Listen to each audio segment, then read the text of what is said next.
saying, "To our health we drink 1,000 times, but now it's time to ramble on." For those of you who don't know, this is from Led Zeppelin's Ramble On, the world's greatest band. When people name the world's greatest band, many people ramble off bands such as the Rolling Stones and the Beatles. However, many people name them without knowing just how important Led Zeppelin was to the 1970s. Let's start off with how the band was formed. Jimmy Page is the former lead guitarist from the Yardbirds, and he replaced Eric Clapton. Some heavy shoes to fill. After this, he was the most requested session player in Britain, and he did sessions with bands such as the Kinks and the Who.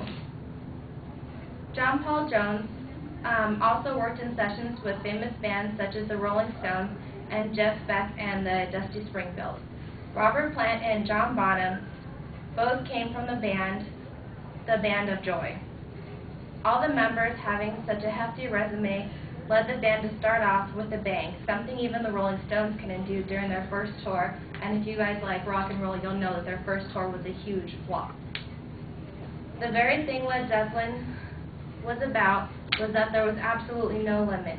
We all had ideas, and we used everything we came across, whether it was folk, country music, blues, Indian, or Arabic, and so on, said John Paul Jones, the bassist for the band. Zeppelin had many influences, but what was most important was that they were bringing out music, and that was very heavily influenced by the blues.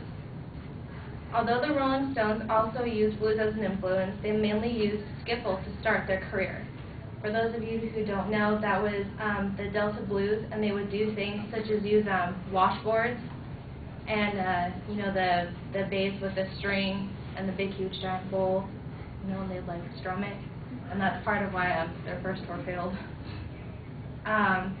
The boys in Led Zeppelin were using blues as a tool that many only used in folk music.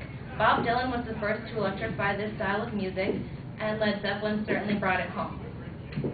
I know I'm never gonna leave you, babe, but I gotta go away from this place. I gotta quit you, babe. I'm gonna leave you.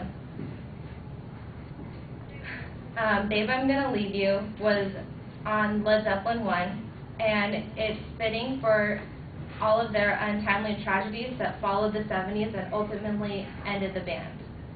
Selling 125 million records in the USA, just below the Beatles at 150, and oddly enough, Celine Dion at 155, and Pink Floyd at 180 million, the band abruptly came to an end after a string of tragedies.